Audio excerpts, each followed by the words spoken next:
Pada masa prasejarah, wilayah yang kini dikenal sebagai Kabupaten Bojonegoro merupakan hamparan hutan lebat yang disebut Alas Purwo. Kawasan ini masih sangat alami dan belum banyak dijamah oleh peradaban manusia yang menetap.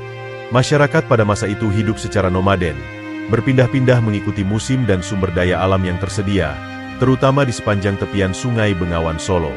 Mereka mengandalkan sistem bercocok tanam sederhana dengan teknik tumpang sari serta berburu dan mengumpulkan hasil hutan sebagai mata pencaharian utama. Keberadaan Sungai Bengawan Solo sangat menentukan kehidupan masyarakat purba di daerah ini. Sungai ini menjadi sumber air utama sekaligus jalur transportasi alami yang menghubungkan wilayah pedalaman dengan daerah pesisir. Selain itu, kawasan Alas Purwo yang kaya flora dan fauna menyediakan lingkungan yang subur bagi kehidupan manusia purba. Keberadaan situs-situs arkeologi yang tersebar di sepanjang Bengawan Solo menjadi bukti aktivitas manusia sejak ribuan tahun yang lalu, menandakan bahwa wilayah Bojonegoro telah lama menjadi tempat penting dalam sejarah perkembangan manusia di Jawa Timur. Setelah masa prasejarah, wilayah Bojonegoro mulai mengalami pengaruh dari kerajaan-kerajaan besar di Jawa Timur, terutama kerajaan Kahuripan yang berdiri pada abad ke-11. Kahuripan adalah kerajaan Hindu-Buddha yang didirikan oleh Raja Airlangga dan menjadi cikal bakal peradaban yang lebih maju di wilayah tersebut. Karena letaknya yang strategis di sepanjang Bengawan Solo, Bojonegoro menjadi bagian penting dalam jaringan ekonomi dan politik kerajaan. Sungai Bengawan Solo berfungsi sebagai jalur utama pengangkutan barang dan komunikasi antar wilayah, sehingga membuat Bojonegoro berkembang sebagai daerah penghasil bahan pangan dan sumber daya alam.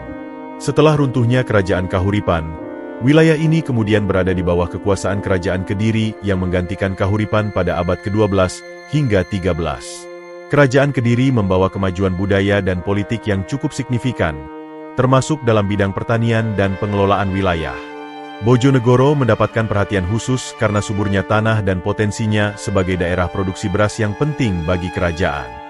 Pengaruh kerajaan-kerajaan tersebut membentuk pola kehidupan masyarakat yang mulai berstruktur dengan adanya pemerintahan lokal dan peningkatan aktivitas perdagangan di wilayah ini.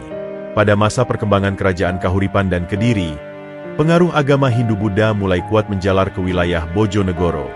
Agama ini membawa perubahan signifikan dalam kehidupan masyarakat, baik secara spiritual maupun budaya.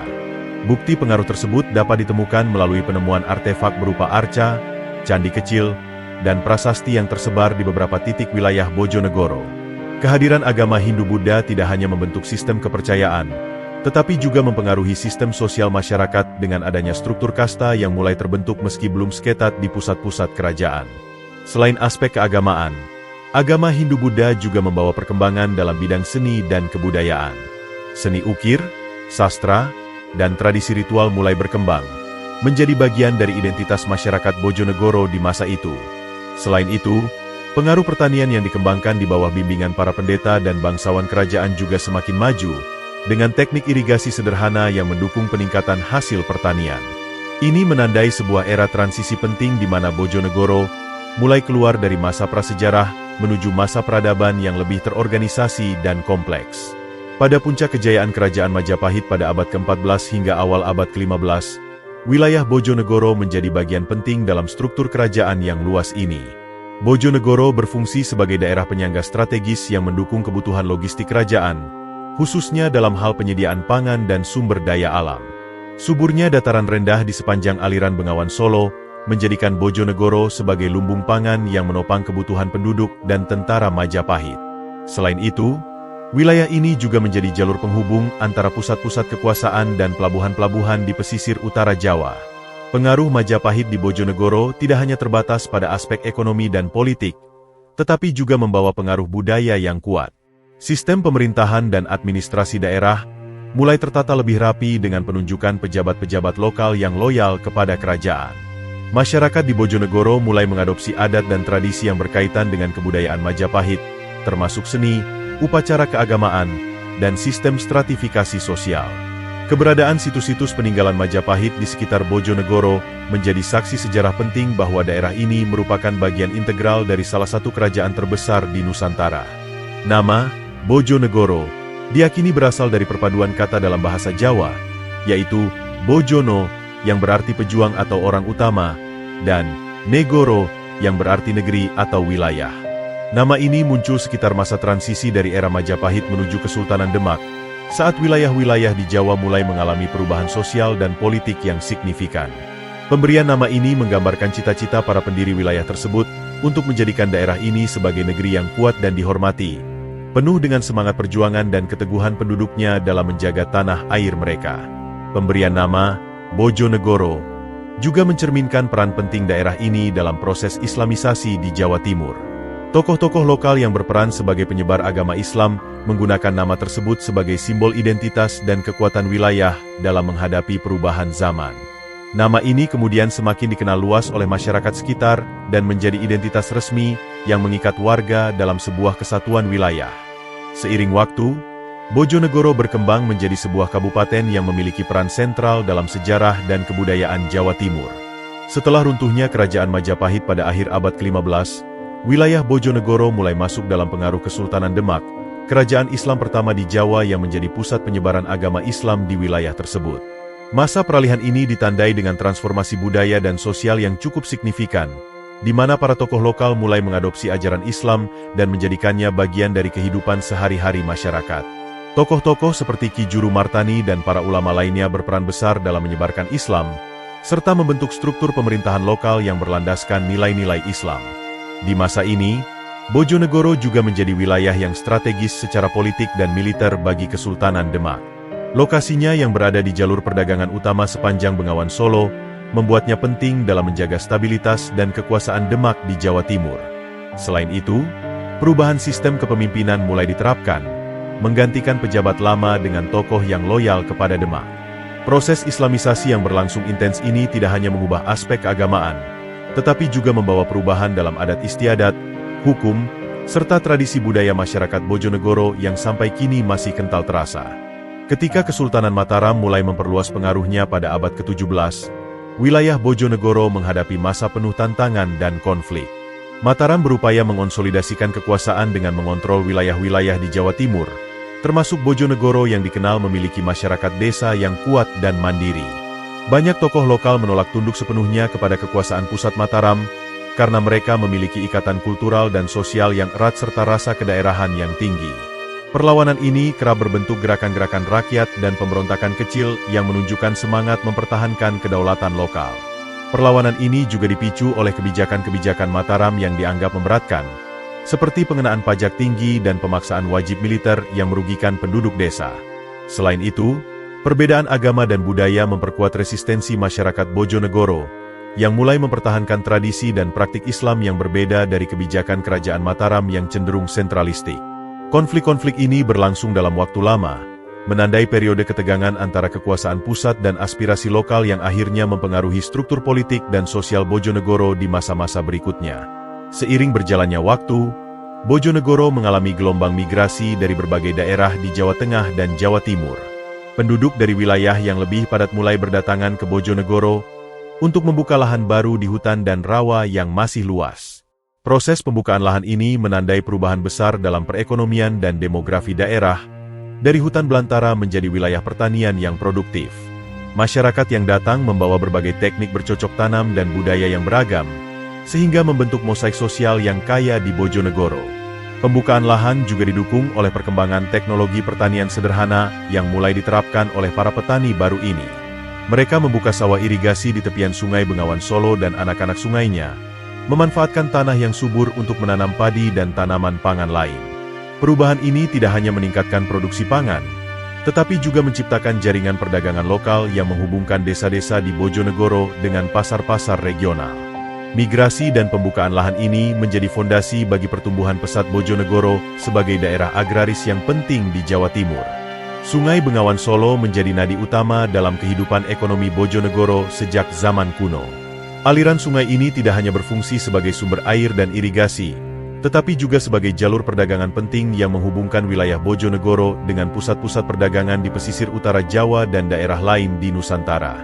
Melalui jalur ini, hasil pertanian, hasil hutan, serta produk kerajinan masyarakat Bojonegoro dapat diangkut dan diperdagangkan secara efisien, memperkuat posisi Bojonegoro sebagai daerah strategis dalam peta perdagangan Jawa Timur. Selain fungsi ekonominya, Bengawan Solo juga menjadi medium interaksi budaya yang dinamis. Pedagang, pelancong, dan pendatang dari berbagai daerah membawa pengaruh budaya, bahasa, serta teknologi baru yang memperkaya kehidupan masyarakat lokal. Jalur dagang ini juga menjadi sarana penyebaran agama dan ideologi, terutama Islam, yang semakin mengakar dalam masyarakat Bojonegoro. Keberadaan Bengawan Solo sebagai jalur dagang utama menjadikan Bojonegoro tidak hanya sebagai daerah agraris, tetapi juga pusat pertukaran budaya dan ekonomi yang vital di Jawa Timur. Pada abad ke-18, Bojonegoro mulai resmi masuk ke dalam wilayah administrasi kolonial Belanda, khususnya setelah Belanda memperluas kekuasaannya di Jawa Timur. Wilayah ini dikelola sebagai bagian dari sistem pemerintahan Hindia Belanda yang bertujuan mengendalikan sumber daya alam dan memaksimalkan keuntungan ekonomi bagi penjajah. Tahun 1745 tercatat sebagai salah satu periode penting, karena pada masa itu Belanda secara resmi mengangkat pejabat setempat sebagai bupati di Bojonegoro, yang bertindak sebagai perpanjangan tangan pemerintah kolonial. Struktur pemerintahan ini memperkuat kontrol Belanda atas masyarakat dan tanah di Bojonegoro. Dalam sistem kolonial ini, Bojonegoro mengalami berbagai perubahan, terutama dalam pengelolaan sumber daya alam dan tata kelola administratif. Belanda memperkenalkan sistem pajak baru dan regulasi yang ketat untuk mengatur produksi pertanian serta pemanfaatan hutan. Meskipun ada kemajuan dalam infrastruktur, seperti pembangunan jalan dan jembatan untuk mendukung mobilitas dan pengangkutan barang, masyarakat lokal seringkali mengalami penindasan dan eksploitasi. Sistem ini menimbulkan ketidakpuasan dan menjadi benih-benih perlawanan yang kemudian muncul dalam berbagai bentuk selama masa penjajahan. Wilayah Bojonegoro terkenal dengan hutan jatinya yang lebat dan berkualitas tinggi, yang menjadi salah satu sumber daya alam utama yang diminati oleh pemerintah kolonial Belanda. Pada abad ke-18 dan ke-19, Belanda menjalankan kebijakan eksploitasi besar-besaran terhadap hutan jati ini melalui Dinas Kehutanan, Bosquezen.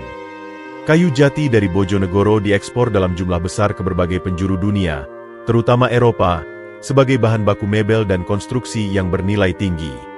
Eksploitasi ini membawa keuntungan besar bagi Belanda, namun berdampak serius terhadap kelestarian hutan dan kesejahteraan masyarakat lokal.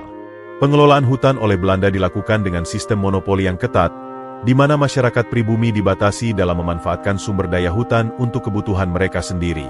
Banyak penduduk lokal yang kehilangan akses terhadap hutan yang selama ini menjadi sumber penghidupan seperti berburu, mencari hasil hutan, dan bercocok tanam di lahan tepi hutan. Kondisi ini memicu ketegangan sosial dan perlawanan sporadis dari masyarakat yang merasa dirugikan.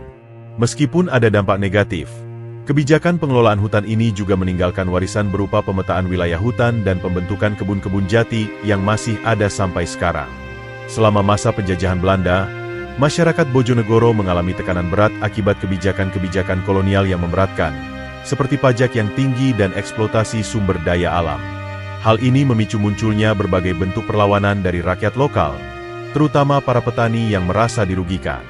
Salah satu perlawanan yang cukup dikenal adalah pemberontakan petani pada tahun 1888, yang dipicu oleh ketidakadilan sistem pajak dan kerja paksa yang diterapkan oleh pemerintah kolonial. Gerakan ini menjadi simbol keteguhan semangat rakyat Bojonegoro dalam melawan penindasan. Perlawanan tersebut tidak hanya berbentuk pertempuran fisik, tetapi juga melibatkan gerakan sosial dan keagamaan yang menginspirasi masyarakat untuk bangkit melawan penjajah. Tokoh-tokoh lokal yang terlibat dalam perjuangan ini banyak mengambil inspirasi dari gerakan Islam dan nasionalisme yang saat itu mulai berkembang di seluruh Nusantara. Walaupun perlawanan ini seringkali gagal dari segi militer, semangat dan pengorbanan para pejuang Bojonegoro menjadi bagian penting dari sejarah perjuangan kemerdekaan Indonesia yang dikenang hingga kini. Masa pendudukan Jepang di Indonesia 1942 hingga 1945, membawa perubahan besar bagi Bojonegoro, meskipun dalam kondisi yang penuh penderitaan.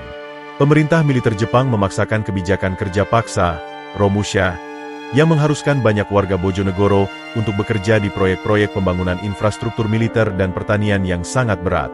Penduduk lokal dipaksa menanam tanaman jarak yang digunakan untuk kebutuhan bahan bakar dan industri perang Jepang, seringkali tanpa mendapatkan imbalan yang layak. Kondisi ini menyebabkan banyak penderitaan dan kematian, tetapi juga memperkuat semangat perlawanan rakyat terhadap penjajahan. Di tengah kesulitan tersebut, semangat nasionalisme dan keinginan untuk meraih kemerdekaan semakin tumbuh di kalangan masyarakat Bojonegoro. Pemuda-pemuda daerah ini mulai membentuk kelompok-kelompok perjuangan dan laskar rakyat yang secara diam-diam menentang kekuasaan Jepang. Pendidikan dan organisasi keagamaan tetap berjalan, menjadi wadah penting untuk membangun kesadaran politik dan sosial. Masa pendudukan Jepang menjadi titik balik yang memperkuat solidaritas dan tekad rakyat Bojonegoro dalam menghadapi masa depan yang penuh harapan akan kemerdekaan Indonesia. Setelah proklamasi kemerdekaan Indonesia pada 17 Agustus 1945, Bojonegoro memasuki masa revolusi fisik yang penuh perjuangan. Masyarakat setempat, terutama para pemuda dan tokoh masyarakat, berperan aktif dalam mempertahankan kemerdekaan dari upaya Belanda yang ingin kembali menguasai Indonesia. Mereka membentuk laskar-laskar rakyat dan bergabung dengan Tentara Republik Indonesia untuk melawan pasukan Belanda dalam berbagai pertempuran sengit yang terjadi di wilayah Bojonegoro dan sekitarnya. Semangat patriotisme dan solidaritas antar warga sangat terasa selama masa ini, membuktikan tekad kuat Bojonegoro untuk mempertahankan kemerdekaan bangsa. Selain perjuangan bersenjata, masyarakat juga berperan dalam mendukung kemerdekaan melalui berbagai kegiatan sosial dan politik. Organisasi kemasyarakatan dan kepemudaan tumbuh subur sebagai wadah penyebaran informasi dan penguatan tekad nasionalisme. Pendidikan dan kebudayaan lokal mulai dihidupkan kembali untuk menjaga semangat kebangsaan dan membentuk generasi muda yang siap membangun bangsa. Masa revolusi ini meninggalkan jejak yang kuat dalam sejarah Bojonegoro sebagai daerah yang gigih mempertahankan kemerdekaannya dengan segala daya dan upaya. Pada masa Orde Baru, Bojonegoro mengalami berbagai perubahan signifikan dalam struktur pemerintahan dan administrasi daerah. Pemerintah pusat menggalakkan program pemekaran wilayah guna, mempercepat pembangunan dan pemerataan pelayanan publik. Bojonegoro pun mendapatkan perhatian khusus dengan pembentukan kecamatan-kecamatan baru, serta penguatan lembaga-lembaga pemerintahan desa yang menjadi ujung tombak pelayanan kepada masyarakat. Reformasi birokrasi ini bertujuan meningkatkan efisiensi pengelolaan sumber daya daerah, dan mempercepat pembangunan infrastruktur dasar seperti jalan, irigasi, dan fasilitas kesehatan. Selain aspek administratif, masa ini juga ditandai dengan peningkatan akses pendidikan dan layanan kesehatan bagi warga Bojonegoro. Sekolah-sekolah dan puskesmas dibangun secara bertahap di berbagai desa dan kecamatan, mendorong kemajuan sosial ekonomi masyarakat. Program-program pembangunan diarahkan untuk mengurangi kesenjangan antara wilayah kota dan desa, sekaligus memperkuat ekonomi lokal melalui pengembangan pertanian dan sektor-sektor lainnya. Pemekaran wilayah dan reformasi pemerintahan daerah ini menjadi fondasi penting bagi Bojonegoro untuk menghadapi tantangan pembangunan di era modern. Pada awal abad ke-21, Bojonegoro menjadi sorotan nasional setelah ditemukannya cadangan minyak bumi yang cukup besar di wilayah Cepu, yang sebagian masuk ke dalam Kabupaten Bojonegoro. Penemuan ini menjadikan Bojonegoro sebagai salah satu pusat produksi minyak penting di Indonesia. Bersama perusahaan besar seperti Pertamina dan ExxonMobil, aktivitas eksplorasi dan produksi minyak mulai digalakkan, membawa perubahan besar bagi ekonomi daerah. Sektor migas ini memberikan sumber pendapatan baru yang signifikan serta membuka lapangan pekerjaan bagi masyarakat lokal. Namun, pertumbuhan industri minyak juga membawa tantangan tersendiri bagi Bojonegoro. Selain keuntungan ekonomi, adanya industri minyak menimbulkan berbagai isu sosial dan lingkungan, seperti perubahan tata guna lahan, konflik lahan antara perusahaan dan petani, serta pencemaran lingkungan akibat aktivitas eksplorasi dan produksi.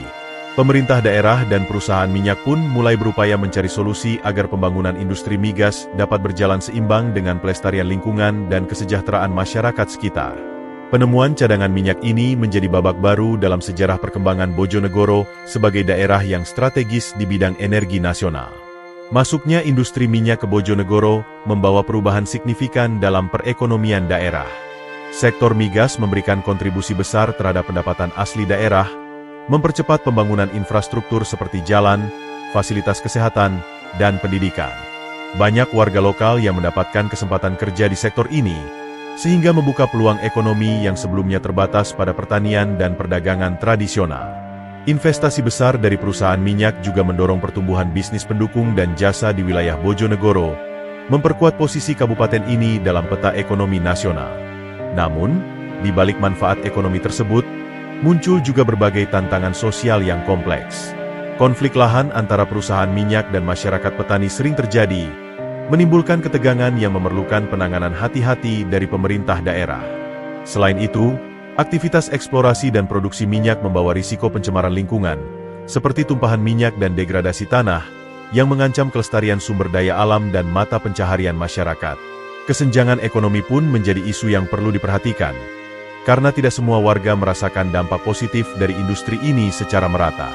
Oleh karena itu, Pembangunan berkelanjutan dan pengelolaan sosial yang inklusif menjadi fokus utama dalam menghadapi dinamika perkembangan sektor migas di Bojonegoro. Menyadari pentingnya keseimbangan antara sektor migas dan pertanian, pemerintah daerah Bojonegoro menjalankan program revitalisasi pertanian secara intensif. Berbagai upaya dilakukan untuk meningkatkan produktivitas pertanian melalui perbaikan sistem irigasi, pengenalan teknologi pertanian modern, serta pelatihan bagi petani lokal. Program ini bertujuan agar sektor pertanian tetap menjadi tulang punggung perekonomian Bojonegoro, terutama bagi masyarakat pedesaan yang sebagian besar bergantung pada hasil bumi sebagai sumber penghidupan utama mereka. Selain itu, pembangunan infrastruktur jalan, jembatan, dan fasilitas umum lainnya juga mendapat prioritas tinggi agar konektivitas antar wilayah di Bojonegoro semakin lancar. Infrastruktur yang baik mempercepat distribusi hasil pertanian ke pasar, membuka akses ke pusat-pusat ekonomi, dan meningkatkan kualitas hidup masyarakat.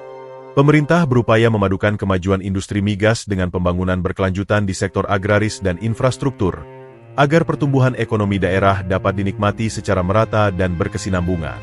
Pemerintah Kabupaten Bojonegoro terus berupaya menjadikan daerah ini sebagai kabupaten yang unggul dan mandiri melalui berbagai program pembangunan.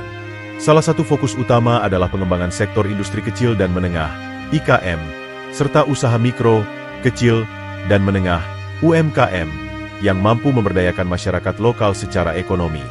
Selain itu, potensi pariwisata juga mulai digali, terutama dengan promosi wisata alam seperti fenomena kayangan api di Desa Nglebur, yang menjadi daya tarik unik dan mendunia. Program ini bertujuan untuk memperkuat perekonomian lokal dengan menciptakan lapangan kerja baru dan meningkatkan kesejahteraan masyarakat. Selain pengembangan ekonomi, sektor pendidikan dan budaya menjadi pilar penting dalam membangun Bojonegoro sebagai kabupaten unggul. Pemerintah daerah mendorong peningkatan kualitas pendidikan dengan membangun fasilitas dan memperkuat kurikulum yang relevan dengan kebutuhan zaman. Pelestarian seni tradisional seperti tari Tengul, wayang krucil, dan gamelan Bojonegoro juga digalakan sebagai bentuk identitas budaya yang memperkuat rasa kebanggaan masyarakat. Melalui kombinasi pembangunan ekonomi, pendidikan, dan budaya, Bojonegoro diharapkan menjadi kabupaten yang maju, sejahtera, dan berdaya saing di tingkat nasional. Masyarakat Bojonegoro sangat menjaga kelestarian budaya dan sejarah leluhur sebagai bagian penting dari identitas mereka. Seni tradisional seperti tari Tengul, wayang krucil, dan gamelan Bojonegoro masih aktif dilestarikan melalui pagelaran rutin di acara-acara adat, festival, dan sekolah-sekolah seni. Upaya pelestarian ini didukung oleh pemerintah daerah yang bekerja sama dengan komunitas seni dan budayawan untuk mengadakan pelatihan, dokumentasi, dan promosi seni tradisional agar tetap hidup dan dikenal generasi muda. Budaya ini tidak hanya menjadi hiburan, tetapi juga sarana pendidikan nilai-nilai luhur dan sejarah bagi masyarakat. Selain seni pertunjukan, penggalian dan pelestarian situs sejarah juga menjadi fokus penting. Bojonegoro memiliki berbagai situs peninggalan masa lalu, mulai dari artefak kuno hingga bangunan bersejarah yang menjadi saksi perjalanan panjang daerah ini. Festival rakyat dan acara budaya diadakan secara rutin untuk mengenang sejarah dan mempererat solidaritas masyarakat. Dengan menjaga warisan budaya dan sejarah, Bojonegoro memperkuat jati diri daerah sekaligus menarik minat wisatawan yang ingin mengenal kekayaan budaya dan sejarahnya.